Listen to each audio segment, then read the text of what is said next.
Good afternoon, everyone, and thank you so much for joining us today. We'll get started on the online Minerals to Metals Forum, which is hosted by the Southern African Institute for Mining and Metallurgy.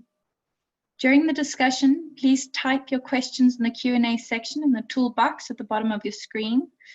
After the presentations, we will have a Q&A session to answer these questions. You may raise your hand at this time and speak to the panelists directly. Please note that this forum is recorded and will be made available to the public. You can remain anonymous by changing your name and leaving your questions in the Q&A section. If you have any issues or would like to be added to the mailing list, please send me a private message in the chat. I am Aysha. The topic for today's discussion is part 2 of the two-part series, The Mining Industry in Southern Africa, a social and legal perspective on mine workers and health. In the first part of this two-part series, we had Vama Jele, who brings the story of the mine worker into context, considering the impact of the recruitment process and migrant mine workers. The conditions and the systemic dispensation of mine workers in which they live in currently has been exhibited in his stories. We also had Dr. Barry Kistnasamy, who provided the governance standpoint given the legislative measures that was taken to manage the impact on mine workers from the Department of Health and what they're doing now in the larger Southern African region. Our third panelist, Mr. Tladi Marumo, considered various cases that related to COVID-19 and AMCU versus the Minister of Mineral Resources and Mining, which recently confirmed COVID-19 as an occupational health disease in terms of the Mine Health and Safety Act. Part 2 now takes the context that we established in Part 1 to consider the efforts of putting class actions into practice. How has there been an effective distribution of wealth post-class action, and how has this impacted the mine worker and mine workers' health through the social and legal lens? First, I'd like to invite Vama Jele up to speak to us a little bit about his experience in this sector.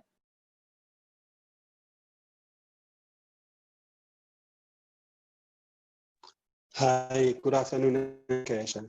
And again, thank you to UCT and Simon for this second session on minerals and metals. In fact, I'm actually one of the ex-mine workers that I've said before, and the voice that I'm making here, it's the same voice that you might hear in the other countries. And I recall that last week's session, I talked about recruitment, placing at the workplace, which was normally underground, and the exposure to the environmental impurities. And today we'll try to pick up from there and walk through the socio-economic issues faced by the miners, ex-miners and their dependents, and what have been happening and what have we done. I will actually say that most of these mine workers, as I actually noted, that they were recruited in rural areas. And at most, taking for instance for myself, unpacking the basic conditions of services, especially when there is a negotiation for wages and conditions of employment, we couldn't actually get to know a lot from that. And that actually contributed especially to the challenges that they face as far as socio-economic challenges that they have. Most of these mine workers, especially when they leave employment, as I did, you'll find that you leave without knowing what exactly are you taking home with. One is that you will go through the medical examination, which is an exit medical examination, and you'll go through the medical tests. And without knowing what has been found in you, except to know that you have hearing loss. But at most, doctors will write under the lung, maybe X-ray, make some what they find in your lungs, and then they will just write without maybe conveying the message to the ex-mine worker, of which that makes this person not to be aware of what are the condition of their lungs. And the return is always, you will get the money that you get paid, and you will think that that is enough. It's just the end. And then you come back home without knowing about your health and without knowing about any benefits that you qualify to have actually cashed when you come back home. And these challenges are not affecting only ex-mine workers in Eswatini, in Lesotho, Mozambique, Malawi, Malawi, Zimbabwe, and other countries. But it also affects even those who were pulled to come and work in the mines from the rural areas like in the Eastern Cape, and as well as other areas like Mpumalanga and Limpopo and others. So you will find that the issue of the exposure to the environmental impurities will remain with the mine worker for a period of time.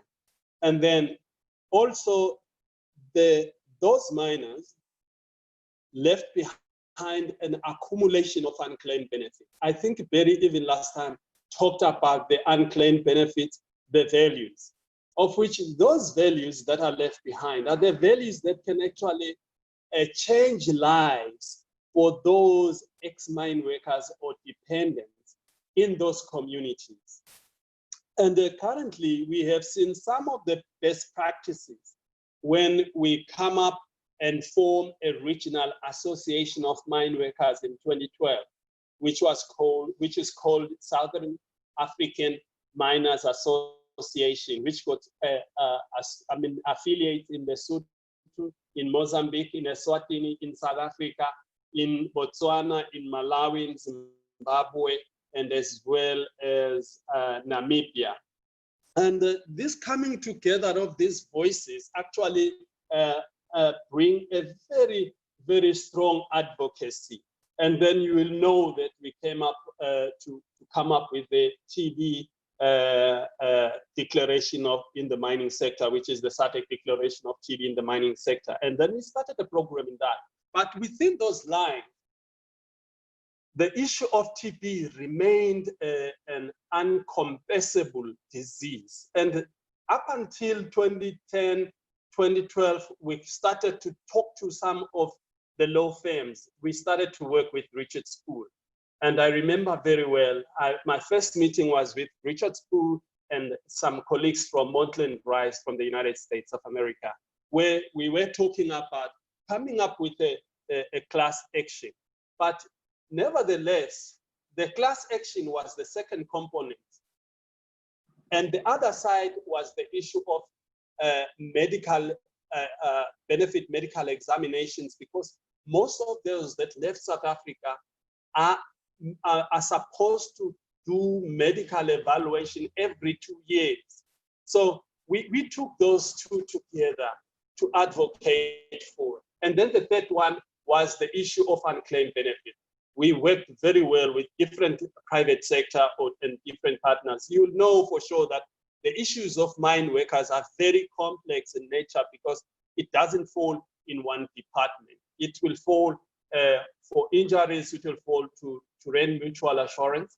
For lung diseases, it will fall under Medical Bureau for Occupational Diseases, which is the risk department, and as well as compensation there. And there is other splinter groups that also fall within the compensation fund under the Department of Labor.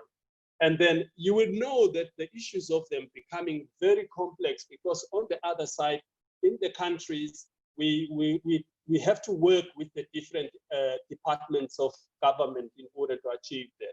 And then while we're still busy with that and seeing some positive changes, the TB in the mining sector started a program of addressing TB programming in the 10 countries of SADC. And then it gave birth to the occupational health service centers, which is doing the benefit medical examination to all ex-mine workers and their families free of charge in the 10 countries. And then we continued with the case. You will also have a question if miners were they ever listened to whenever they were actually advocating for this kind of socio-economic issues. Yes, miners have been heard, especially on the health side, and a little bit on the unpaid benefits. But then when it comes to the TB and silicosis, we really actually appraise certain institutions like Section 21, Sonke Gender Justice, AMCU, where they came together with Miners Association in order to demonstrate why company must be responsible for the people who are being killed by silicosis and TB.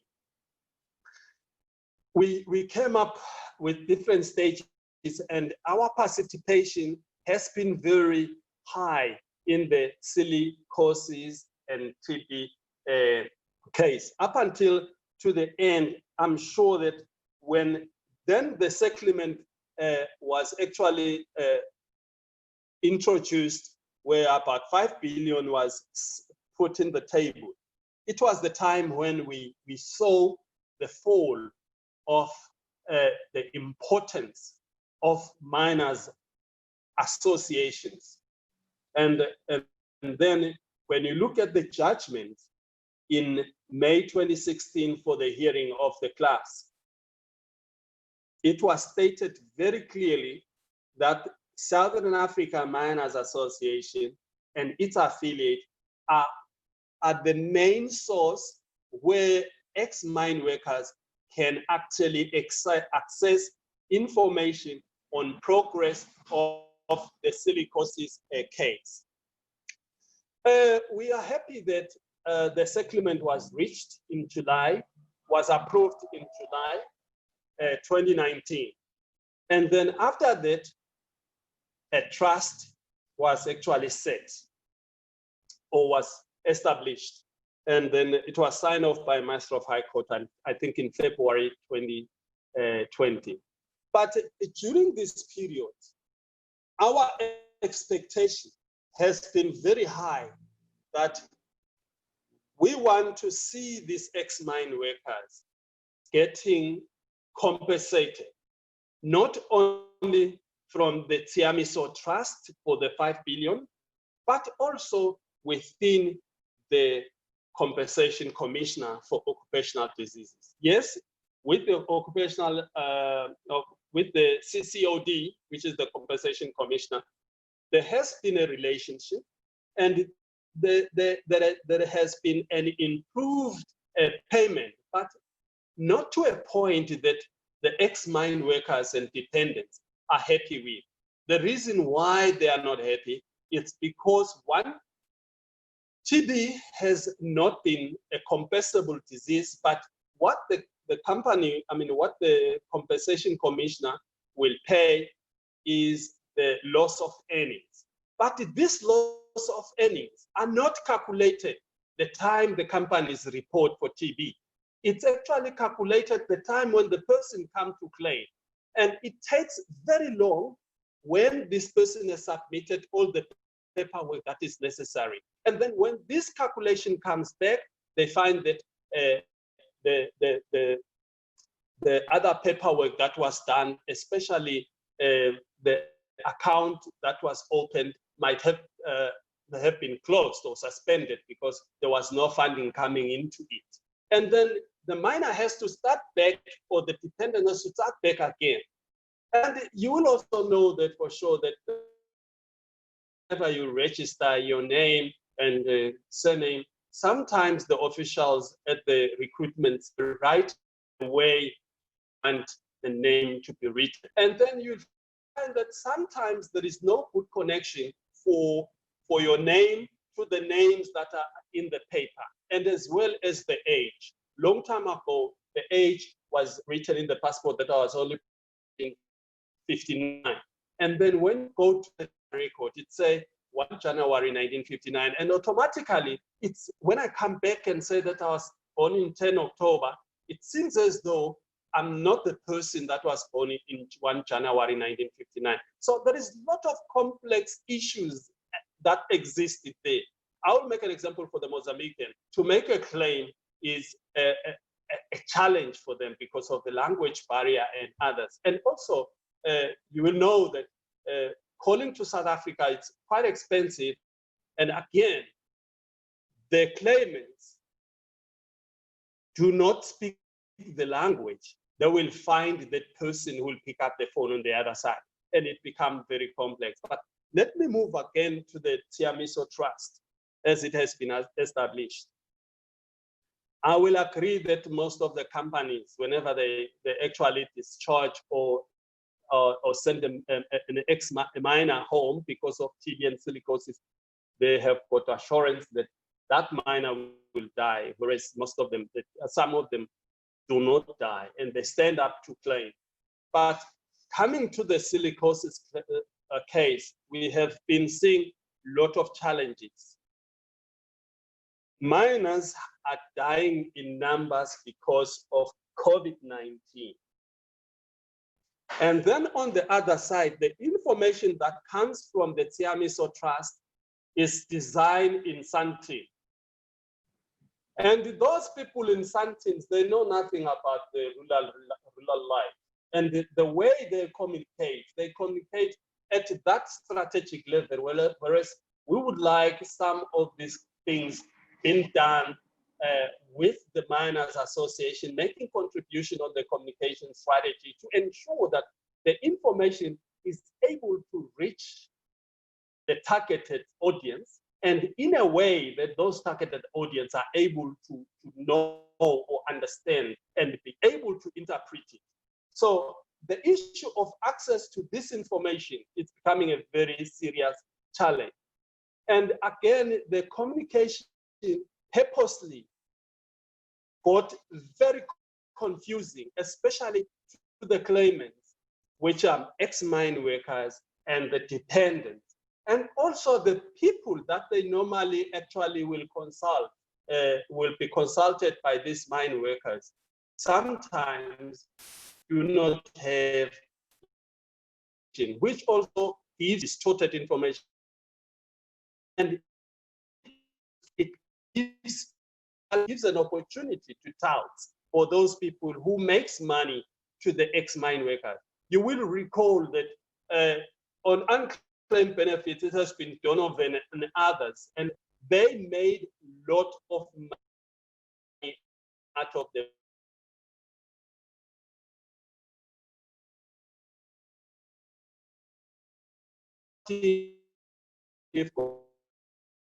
Of cases that took up with us, instituted the MP, to the CCOD, the touts takes only 1 week that a claim,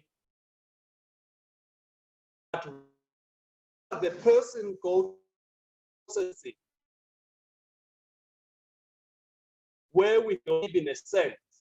It takes 2 years or 3 years. Others die even before they can even get the compensation or get being compensated. And same applies with the Tiamiso Trust. To my understanding, it doesn't differ from the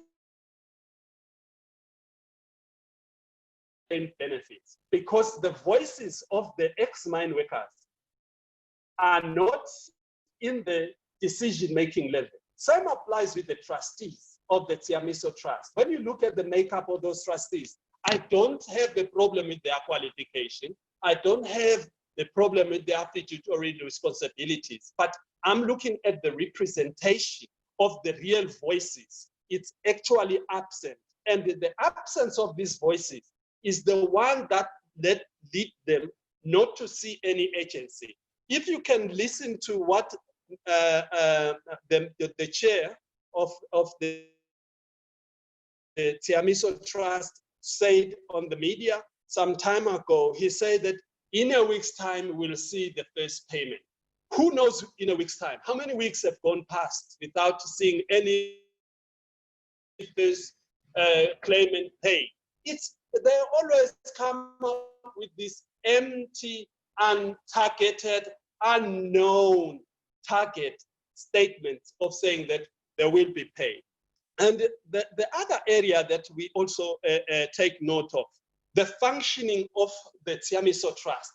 There are some structures that has to be in place, especially the Technical Advisory Committee, which has got a role to advise the trustees. And that committee hasn't actually sit, and that committee hasn't actually been involved, especially on the database claim system that they are piloting. And you will see that I actually talk about the information strategy, the communication strategy that is being developed in something which does not actually include the voice of the affected or the target audience, of which then the target audience cannot even understand that information. And now I'm talking about the trustees that are working without the Technical Advisory Committee, and of which, again, we have been seeing that miners or ex-mine workers are treated as shadows than humans. And that is the reason why you will hear some mining executive coming out and saying that we don't know where ex-mine workers are. I hate that statement, because it shows that really when we say that ex-mine workers are shadows, that's the reason why they say they don't know where the ex-mine workers are. Where did they recruit them? And the existence of this miners association is actually overlooked, not overlooked by the mining executive. It's even if the Chamber of Mines does not want to recognize the existence of this institution.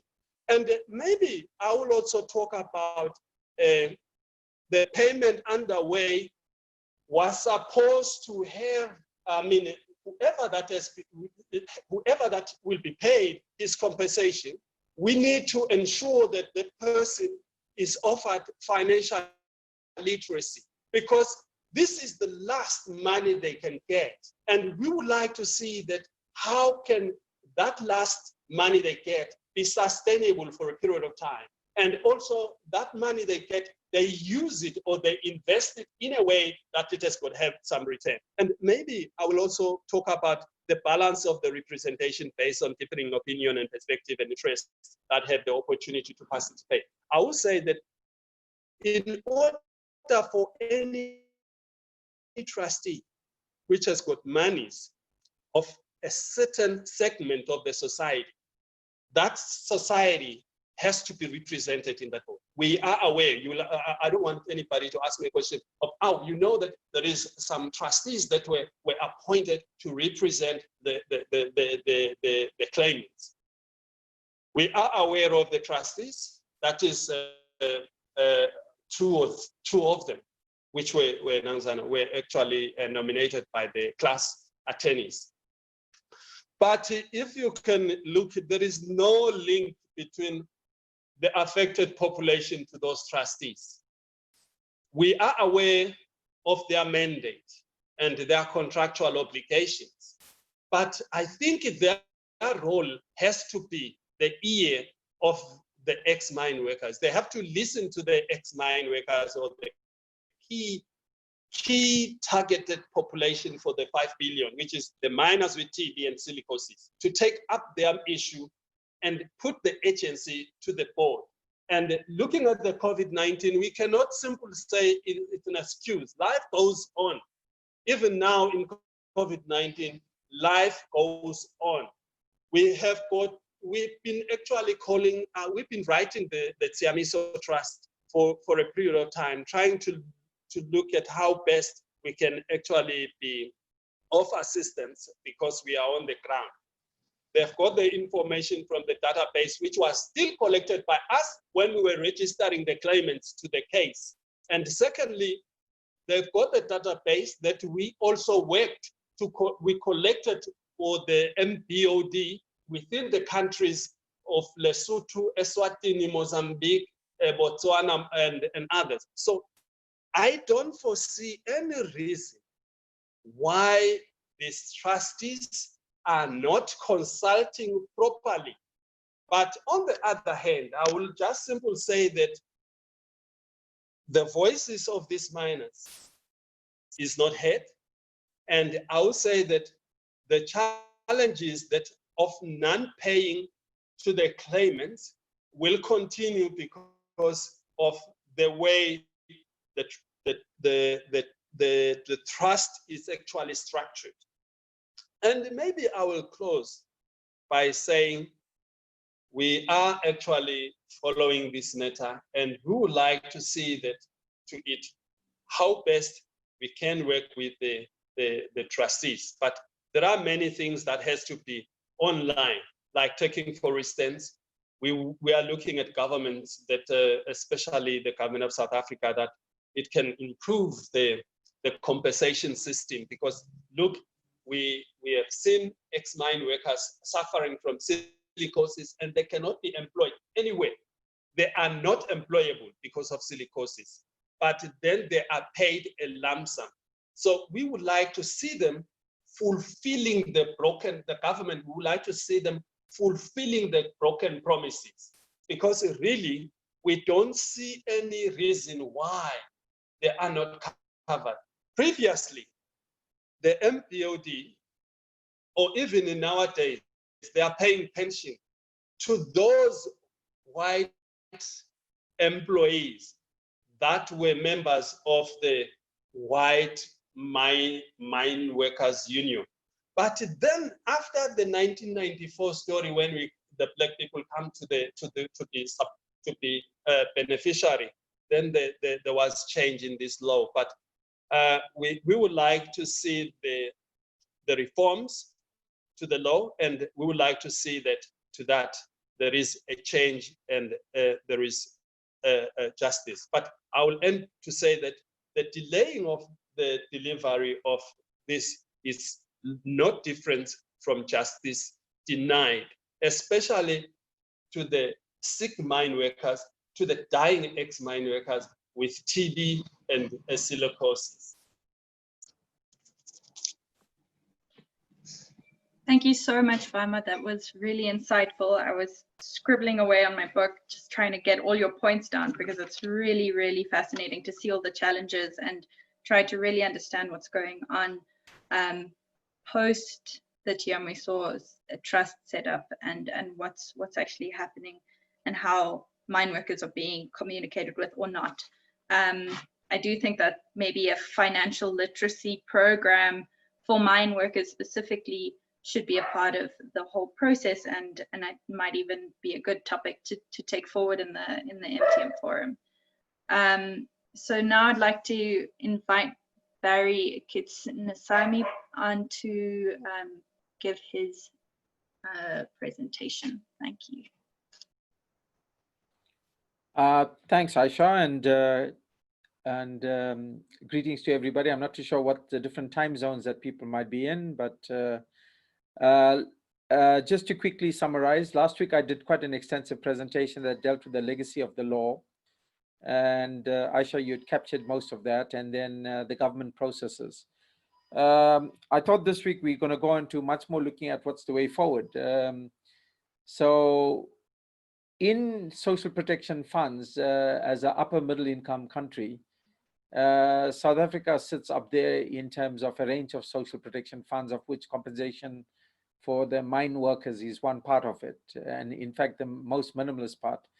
So just to give you a recap, we have the main compensation fund, which is valued at about 70 billion rands. This covers, it's in the Department of Employment and Labor, and covers occupational injuries and diseases other than the lung diseases. My fund is a small fund of about 5 billion rands. That's the Medical Bureau and the Compensation Fund in the Department of Health. Then you've got a fund for injuries in mine workers, which is Rand Mutual, which is about 15 billion. And then there's a fund for construction workers in what's called FEMA, the Federated Mutual Employers, and that's about 8 billion. So collectively, compensation funds for occupational injuries and disease is about probably in the region of 100 billion. You then have other social protection instruments called unemployment insurance. And then lastly, you have retirement fund benefits of pension and provident funds and a range of them. So collectively, these make up a basket of social protection instruments as opposed to what we call social assistance instruments. Social protection instruments are bargained for between trade unions and business, arbitrated by ministries of employment. And there are also international statutes by the International Labour Organization, the International Social Security Agency, and the World Health Organization that assist with some of these international instruments. And locally within countries, these are covered.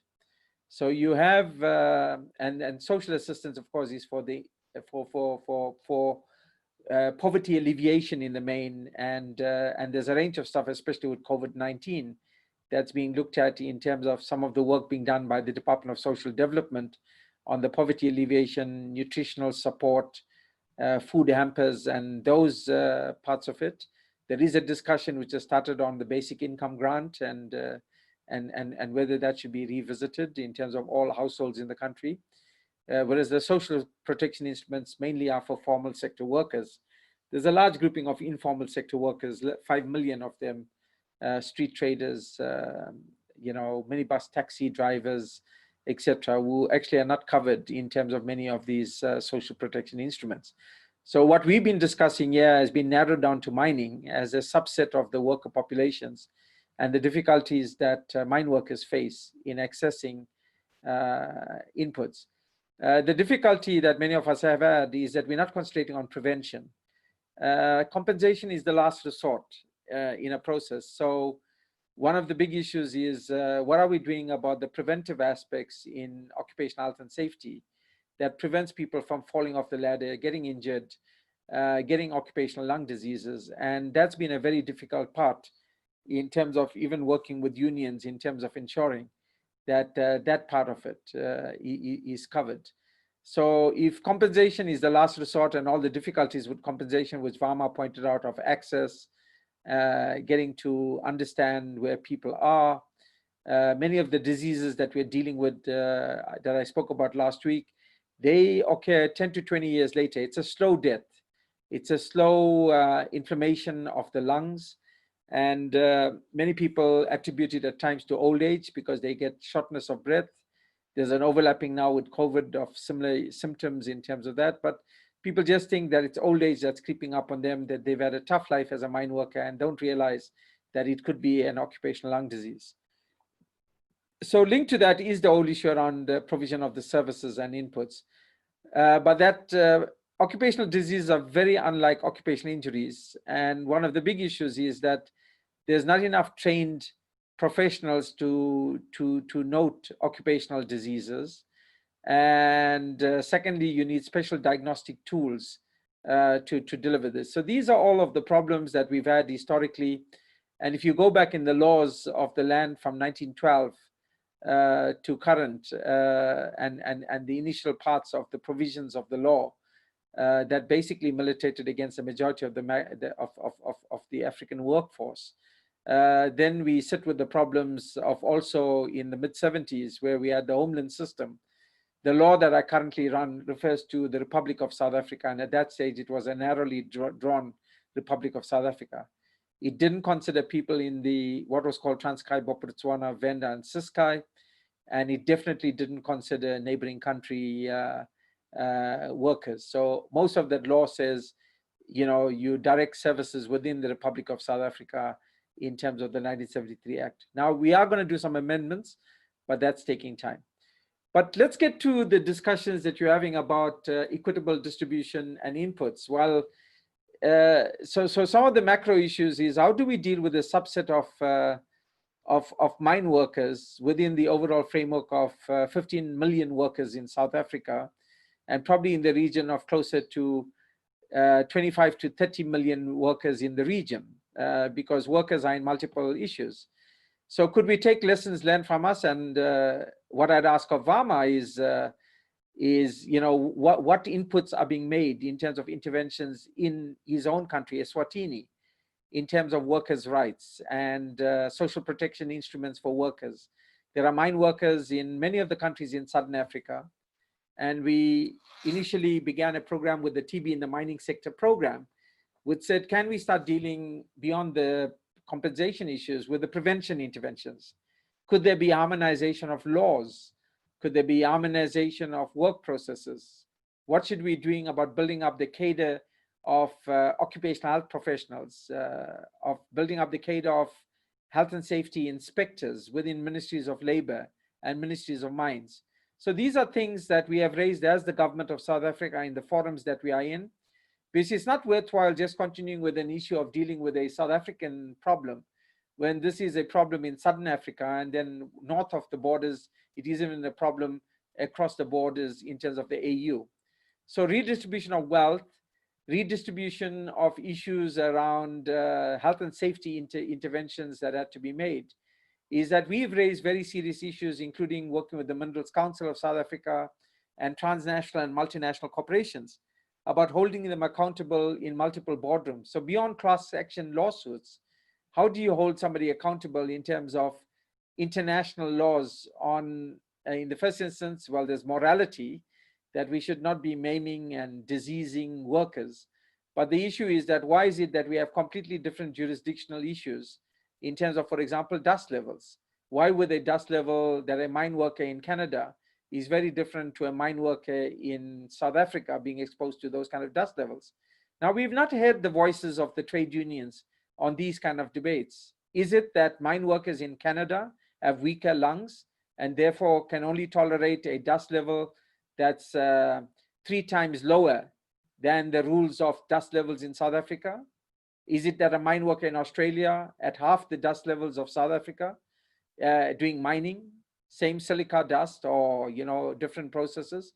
We've not had those kind of macro debates about how do you tackle this issue that physiologically all of us are the same, and how do we promote and protect workers' health in terms of these large numbers? And I gave you some examples last week of Australia having, you know, 18 cases of coal workers pneumoconiosis, and they had a Senate inquiry. You know, we've had, you know, over the last 30 years, you know, approximately, you know, 1,000 cases per year. So, you know, that gives us that kind of 30,000 major pneumoconioses, apart from, you know, the kind of 60 to 70,000 tuberculotics that we've picked up with. So to come back to the issues of the metals to mining issues, what are going to be some of the global contracts that we should be dealing with in terms of holding accountable multinationals, transnationals, and local employer groups? Government plays a regulatory role, yes, and it can do more. What are the trade unions doing about these issues? And we don't hear much in terms of those issues in terms of global compacts, because the same trade unions sit on multiple forums. Vama Jele himself has actually traveled in many, many forums internationally. And these are the voices that we need to hear. On a micro level, the redistribution in terms of the unclaimed benefits is, we are pushing very strongly for a common source for unclaimed benefits. It's very difficult for workers to negotiate between multiple benefit structures.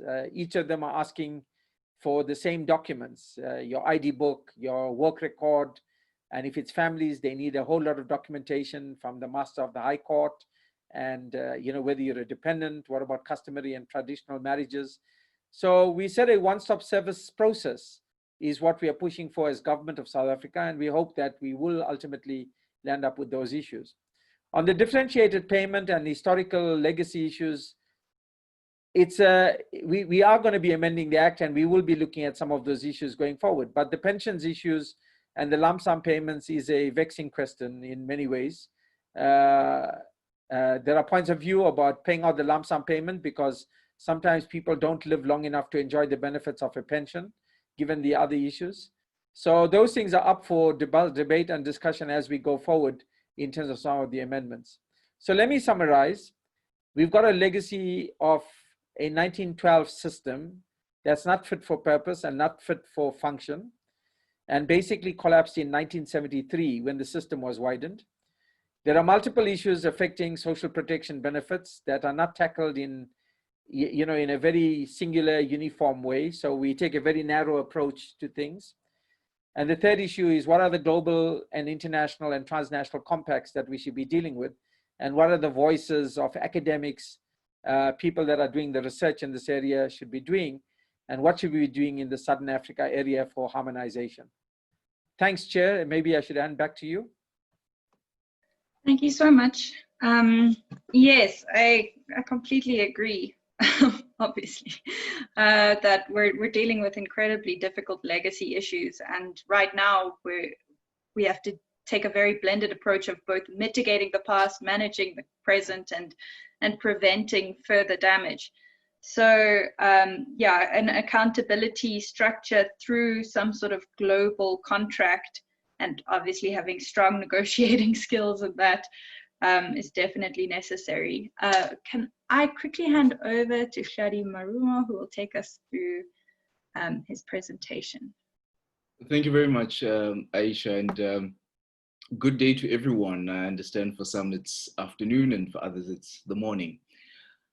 Aysha, I'm just cognizant of the time, so I'm gonna try getting through most of the legal issues relatively swiftly to try and make provision for questions.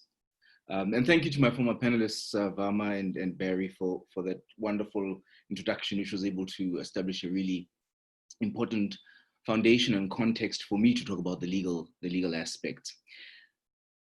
Just as an introduction, my perspective is quite multifold, really, or multidimensional, rather.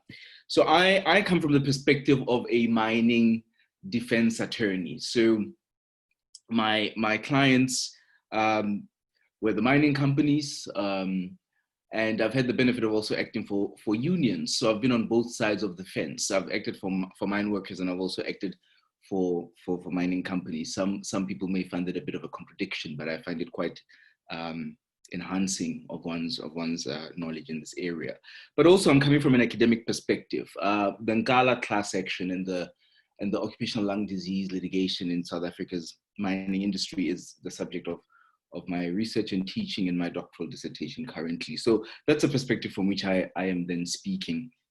So just to wrap up from the last conversation as an introduction to what I want to talk about today, we spoke about the law with regards to compensation, and also an introduction into class action litigation in the previous discussion. I just want to clarify from a point that was made or raised as a question in the last time. We have the compensation system, which Barry has spoken at great length about, and occupational lung disease is dealt with in terms of ODIMWA, or the Occupational Diseases in Mines and Works Act. The coronavirus pandemic is dealt with in terms of COIDA, so the Compensation for Occupational Injuries and Diseases Act through the Department of Labor. But what the pandemic presents to us is quite unique scientific circumstances. We really don't know much about the pandemic from a scientific perspective. I mean, we have not even arrived at finding a vaccine. So we're still studying the nature of this pandemic from a medical scientific perspective. So there are two effects that the pandemic has on a mine worker. As Vama pointed out, a lot of mine workers are now getting ill and are dying from the pandemic, from coronavirus. So coronavirus is a cause of illness and death in and of itself. And that will be dealt with through the compensation through COIDA. But also, as I highlighted from my previous discussion, mine workers have pre-existing lung diseases, as the labor court in the case of AMCU stated. So coronavirus then has the effect of accelerating pre-existing illnesses in mine workers. So be it silicosis, be it tuberculosis and other lung diseases. So it has the effect of then accelerating that. So it raises quite an interesting question from a legal perspective, that the pandemic is in and of itself a cause of illness and death, but also can lead to the acceleration of pre-existing occupational lung diseases, which are dealt with under ODIMWA. So one has to make that distinction quite clear. But having said that, I want to talk about a class action, and this is my area of interest and my area of litigation work. We often jump into talking about a class action, but we never really take the time to define what we mean by class action. So I just want to provide a definition of a class action that I find as a working definition to give us an idea of what we're talking about. So in essence, a class action is a legal procedure. It enables the claims of a number of persons, in this case, mine workers, against the same defendants or defendants, mining companies in this instance, in one legal action. So one or more persons from the group who are called a representative plaintiff or representative plaintiffs may sue on their own behalf and on behalf of other similarly placed persons in the single legal suit. So the representative is then acting in their own interest, but also in the interest of other similarly placed class members. So they have a claim to a similar remedy for a similar alleged wrong. So the same injury that one mine worker suffers. In this case, we talk about Ngala and others versus Harmony Gold Mining Company and others. So Mr. Bongani Ngala is a representative plaintiff of other mine workers against Harmony Gold and other gold mining companies in this particular class action. So essentially the class members share the same questions of fact and law to that of the representative plaintiff or plaintiffs, and these are referred to as the common issues. So the other class members, in this case, we have mine workers who constitute approximately between 17,000 to 500,000. These class members are not directly litigants before the court because they're represented by their representative plaintiff mine workers. So in essence, this is really in a nutshell the definition of a class action. It is a representative action. Having said that, one must not look at the Ngala class action in isolation. The Ngala class action is the latest in decades of the development of class action litigation in South Africa. So the first class actions, as we highlighted briefly in the previous discussion, began as early as 1997. We had the first KPLC class action, which was an asbestosis class action brought against KPLC in the United Kingdom by South African mine workers and communities who were suffering from lung disease. And then we had what we call the South African asbestos class action, or the GENCO class action, which was brought in the Johannesburg High Court in December 2001 against South African asbestos mines. And then we had what is called the Blom versus Anglo-American class action, which was brought in 2004. And thereafter, we had a test case called the Mangai versus Anglo Gold Ashanti litigation, brought in the South African High Court and went all the way to the Constitutional Court. And then we had the Kubeka class action, which was against Anglo-American and Anglo Gold Ashanti. The reason why I highlight these cases is because they're very important for understanding the Ngala class action.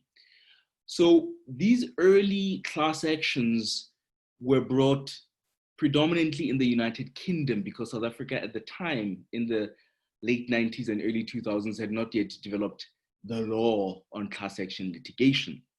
So a lot of these cases were brought against the parent companies, Anglo-American in the United Kingdom, KPLC in the United Kingdom, against their parent companies there.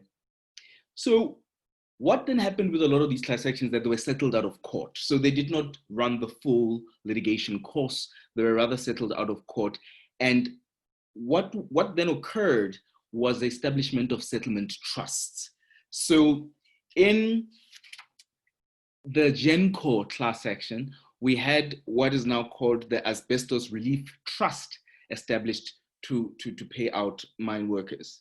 And then you subsequently had the Khalakadi Trust, which was also established. And then in the Qhubeka class action, you had an out-of-court settlement which established the Qhubeka Trust. So one has to then place the Ngala class action in the context of these preceding litigation. So I won't really go much into the Ngala class action. I'm sure most of our participants are very well aware of this litigation and the background, and Vama has given us sufficient information upon which to build in our discussion.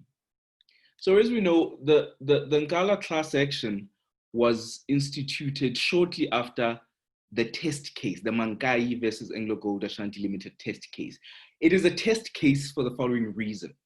So as we know, gold mining in South Africa began in 1886, or commercial gold mining rather began in 1886.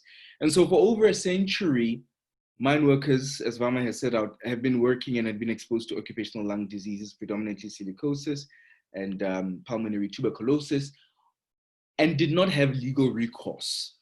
So as we know, the racialized nature of the South African migrant labor system did not provide for equal redress for white mine workers and mine workers of African descent.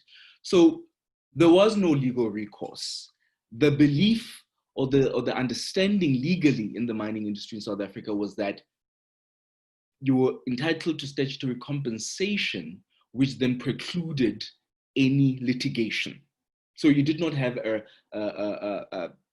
a common law or a legal right to pursue a mine worker. So this all changed, however, in 2011, when the Constitutional Court of South Africa handed down judgment in Mankai versus Anglo Gold Ashanti. So Mr. Mankai was suffering from silicosis, and because the compensation that he was going to get statutorily was low and would not provide significant relief, he had to establish in law his right over and above the statutory compensation regime to sue his employer, in this case Anglo Gold Ashanti Limited,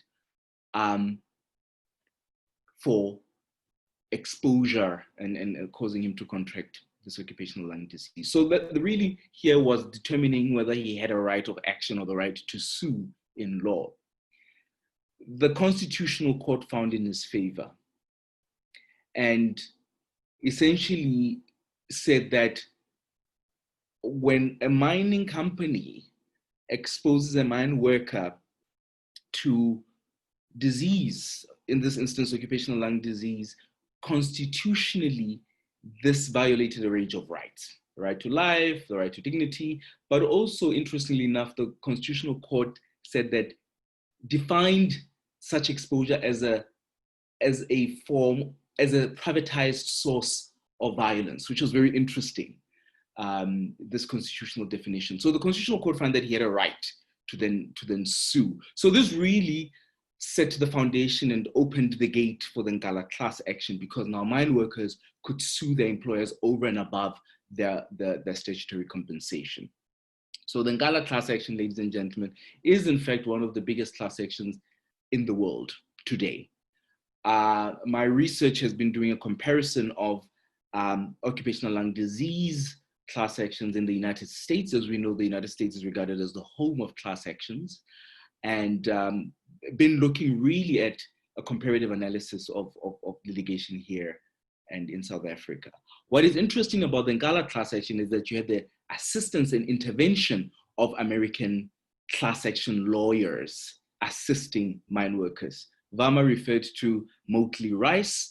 That is correct. And in addition to Motley Rice, it is the American law firm called Hausfeld LLP who brought expertise into the South African class action regime. So Ngala, ladies and gentlemen, is really very important in South African law because it is the very first class action to be certified by a South African court.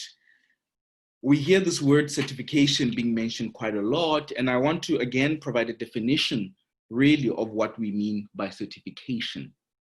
So before a class action can proceed to trial, an application must first be made to the court for an order approving the proposed action to proceed as a class action. And this is what we mean by class certification. So class certification allows a judgment to be delivered that is binding on the whole class. And the proposed class is called the putative class before certification and must meet a whole range of requirements which the court then deals with. So on 13 May 2016, the Johannesburg High Court certified the very first mass personal injury class action through the Ngala case. So this is groundbreaking for South African legal system.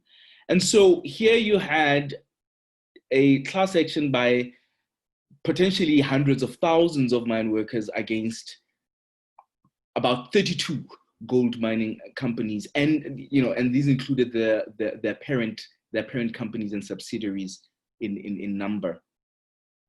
This, as has been stated, this class action was to proceed to trial, but was then quickly settled. So from a legal perspective, unfortunately, while one would like to see a case go to trial because you really thresh out the legal issues and issues of legal liability, as Vama pointed out, time and delay were really the most critical factors that were very persuasive in the settlement of this class action. A lot of mine workers, as Vama pointed out, have been dying in the course of the litigation. In actual fact, the High Court found when it looked into approving this settlement that during the 6 years of the Ngala litigation, about 30% of the representative plaintiffs had died. And the court even went even further back from the Mangai class action, Mangai test case, which was decided in 2011, as I stated, and found that from 2011 up until the certification of the Ngala class action, approximately 40% of eligible mine worker claimants had died. So the two factors which I really want to highlight that the court focused on were, one, the issue of time and delay and the unpredictability of protracted litigation. But secondly, and quite fundamentally, was the limited financial resources of the mining companies. And this is an issue which has not really been a primary focus subsequently in discussions and in literature surrounding the Ngala class action settlement. The gold mining companies were essentially running out of money. As we know, the gold mining industry in South Africa is in great financial distress and essentially is in its ending days. The estimated remainder of gold resources in South Africa is approximately about 15 years left to be mining. As we know, and as we've seen in the media, a lot of the gold mining companies are shutting down and are moving their operations elsewhere because gold mining in South Africa is essentially in its end days. So what does this mean for mine workers? Vama has rightfully pointed out and highlighted his frustrations with the administration of the trust. And one has to then look back at the Kgalagadi Trust and also the Asbestos Relief Trust, because these were really the blueprint on which the Ngala Tsiamiso Trust was constructed.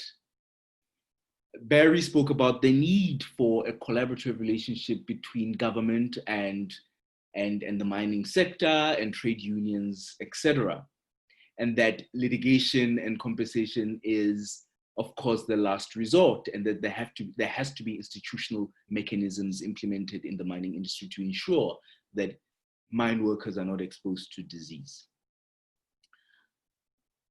Now, in conclusion, with these two factors really highlighted, the issue of time and delay and the death of mine workers, but also the limited financial resources of the mining companies, it is incumbent on the trust, and I agree with Vama that there has to be representation of mine worker voices being heard adequately, and not formally, but adequately and practically for the trust to be effective. There has to be greater participation. There has to be a greater response from the trust in engaging with mine workers. trusts are not normal, are not a phenomenon. In actual fact, settlement trusts in the United States have been occurring since the 1960s. And so Motley Rice and Hausfeld LLP were advising South African litigants on what has been happening here in the United States for several decades before.